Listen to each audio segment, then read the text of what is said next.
اللہ تبارک و تعالیٰ نے اس کائنات کے اندر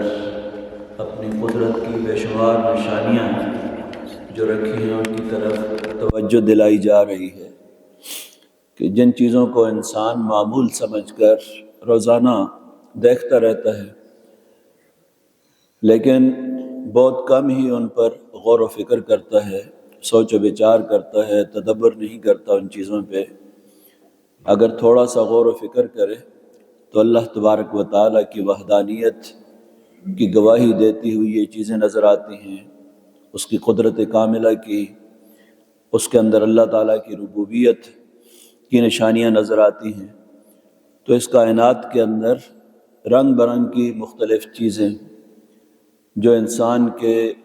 ذوق جمال کو تسکین بخشتی ہیں کہ انسان جب جاتا ہے کسی باغ کے اندر آپ جاتے ہیں تو آپ کو رنگ برنگ کے پھول نظر آتے ہیں، پودے نظر آتے ہیں، اور اس کے لیے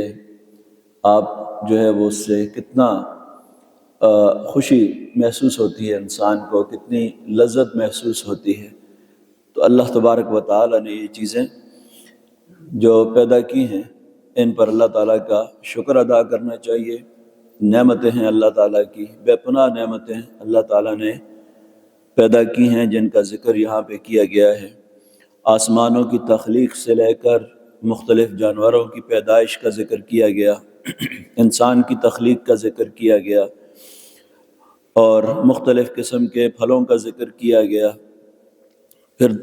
رات اور دن کی جو نعمت ہے، سورج اور چاند اور ستارے، ان چیزوں کو اللہ تبارک و تعالیٰ نے تمہاری سب کو تمہارے کام پہ لگا دیا ہے، سب انسان کی پوری کائنات انسان کی خدمت پہ لگا دی ہے۔ تو یہ کتنی بڑی نعمت ہے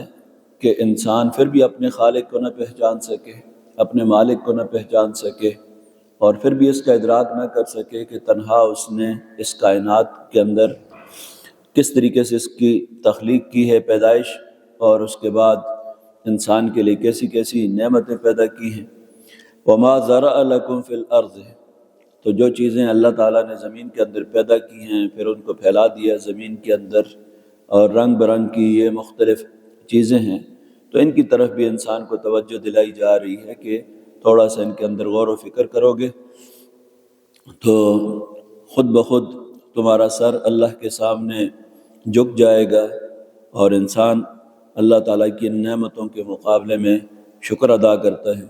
وَهُوَ الَّذِي سَخَّرَ الْبَحْرَ لِتَأْكُلُوا مِنْهُ لَحْمًا طَرِيًّا، وہی ذات ہے جس نے سخر البحر تابع کر دیا ہے سمندر کو بھی، لِتَأْكُلُوا مِنْهُ تاکہ تم کھاؤ اس میں سے، لَحْمًا طَرِيًّا تازہ گوشت، وَتَسْتَخْرِجُوا مِنْهُ حِلْيَةً اور نکالتے ہو تم اس سے زیورات، تلبسونها جسے تم پہنتے ہو، وَتَرَى الْفُلْكَ اور دیکھتے ہو تم کشتیوں کو، مواخر فیہ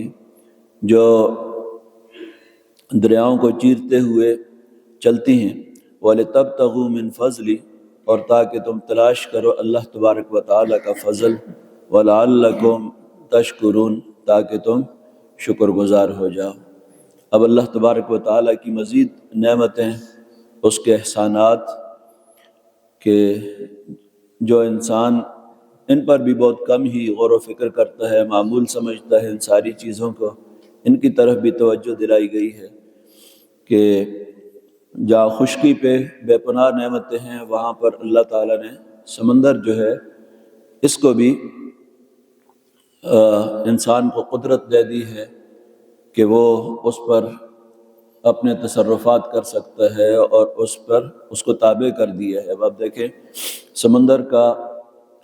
جو خوفناک ایک منظر ہوتا ہے، اس کی تہ کا تصور کر کے یہ انسان پر لرزہ طاری ہوتا ہے، کتنا خوف طاری ہوتا ہے، اس کے اندر جو موجیں اور لہریں اٹھتی ہیں، کتنی خوفناک لہریں اٹھتی ہیں، لیکن اللہ تبارک و تعالی نے اس کی سطح کو بھی انسان کے لیے کہ اس کے اوپر کشتیاں چلا رہا ہے، بلکہ آج مشینی بڑے بڑے باہری جہاز جو ہے اس کے اوپر چلا رہا ہے، دنیا کے ایک ملک سے لے کر دوسرے ملک تک طویل سفر جو ہے طے کرتا ہے، اور اس کی تجارت کا سارا دار و مدار جو ہے ان سمندری سفروں پر قدیم دور کے اندر بھی تھا، آج بھی تجارت کا بڑا حصہ جو ہے انہی سمندروں کے ذریعے ہو رہا ہے۔ تو یہ سب اللہ تعالیٰ کی نعمت ہے۔ تو اتنا بڑا دریا ہیں، سمندر ہیں، ان کو اللہ تبارک و تعالیٰ نے انسان کے تابع کر دیا، ورنہ تو اس کی ایک لہر، ایک موج ہی انسان کو غرق کرنے کے لیے کافی ہے، لیکن اللہ تبارک و تعالیٰ نے کس طریقے سے انسان کے لیے اس کو بھی مسخر کر دیا ہے، تابع کر دیا ہے۔ تو سخر کا لفظ قرآن مجید میں یہاں 2-3 مرتبہ استعمال ہوئے، جو آیات ہم نے پڑھی ہیں۔ اس کا مطلب ہوتا ہے تمکین البشر، کہ اللہ تبارک و تعالی انسان کو جو قدرت دیتا ہے تصرف کرنے کی، کہ کسی چیز کے اندر اس کا استعمال کر سکے، اس کا فائدہ اٹھا سکے۔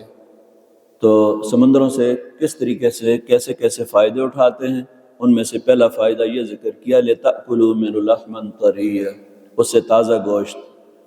مچھلی کا تازہ گوشت جو ہے وہ طویل سفر ہوتے ہیں، کھانے پینے کی اور کوئی اشیاء نہیں ہوتی تھی، تو مچھلیاں جو ہیں وہ غذا کے کام آتی ہیں سمندر کی۔ تَسْتَخْرِجُوا مِنْ حِلْيَةً، دوسرا بڑا فائدہ یہ ہے کہ اس سے زیورات حاصل کرتے ہیں۔ یخرج منہم اللؤلؤ والمرجان، سورہ الرحمن کے اندر لؤلؤ والمرجان، موتی ہیں، مرجان ہیں، مونگے ہیں، موتی ہیں، قیمتی چیزیں جو ہیں وہ نکالتے ہیں، ان سے زیورات بناتے ہیں۔ قیمتی پتھر، قیمتی چیزیں سمندر سے پیدا ہوتی ہیں، اور کس طریقے سے وہ بھی انسان کے بس میں ہیں کہ ان کو نکالے سمندر کے سے اور ان کا استعمال کرے اپنی خوبصورتی کے لیے، زیورات کے لیے، اور وہ بھی قیمتی چیزیں ہیں، پہنتے بھی ہو۔ تلبسونہا وتری الفلک مواخر فیہ، اور آپ دیکھتے ہیں کشتیوں کو مواخر فیہ، مواخر کا معنی ہے کہ دائیں بائیں سمندر کو چیرتے ہوئے آگے نکل جاتی ہیں، سمندر کا سینہ چیرتے ہوئے، دریاؤں کا سینہ چیرتے ہوئے کس طریقے سے آگے بڑھتی ہیں۔ تو یہ سب انتظام جو ہے وہ اللہ تعالیٰ نے کیا ہے۔ چھوٹا سا پتھر آپ پھینکتے ہیں تو وہ اس کے اندر ڈوب جاتا ہے، تو یہ کون سی ذات ہے جس نے لکڑی ہو یا کشتیاں ہیں یا اتنے بڑے بڑے جہاز ہیں، ان کے لیے اللہ تبارک و تعالیٰ نے قدرت کا قانون یہ بنا دیا کہ پانی کے اوپر وہ تیر رہی ہیں۔ تو یہ قانون قدرت بنانے والی ہستی بھی اللہ تبارک و تعالیٰ کی ہے۔ وَلِتَبْتَغُوا مِنْ فَضْلِ، تاکہ تم تلاش کرو اللہ کا فضل۔ اللہ کے فضل سے مراد یہاں پر کاروبار ہے، تجارت ہے، معاش ہے، کہ ایک جگہ سے دوسری جگہ تم جاتے ہو اپنی معاش کی تلاش کے لیے، رزق کی تلاش کے لیے، کاروبار کے لیے، تجارت کے لیے۔ وَلَعَلَّكُمْ تَشْكُرُونَ، اور یہ سارے انعامات اور احسانات اس لیے ہیں کہ تم اللہ تبارک و تعالیٰ کا شکر ادا کرو۔ تو یہ اللہ تعالیٰ کی بے پناہ نعمتیں ہیں، ان پر انسان کو اللہ تبارک و تعالیٰ کا شکر بھی ادا کرنا چاہیے، غور و فکر کرنا چاہیے کہ کتنی بے پناہ قدرت کی مالک ہستی ہے جس نے یہ ساری چیزیں ہمارے فائدے کے لیے پیدا کی ہیں۔ تو ان میں سے کوئی چیز بے مقصد نہیں ہے، انسان کی زندگی بھی بے مقصد نہیں ہے، انسان کو بھی ایک بڑے مقصد کے لیے اللہ تبارک و تعالیٰ نے پیدا کیا ہے۔ ان چیزوں کے مقصدیت کی طرف اشارہ کر کے انسان کی زندگی کا مقصد بھی کہ وہ اس مقصد کے لیے پیدا کیا ہے کہ اپنے خالق اور مالک کو پہچان کر اس کی بندگی اختیار کرے۔ وہ دعا ہے کہ اللہ تبارک و تعالی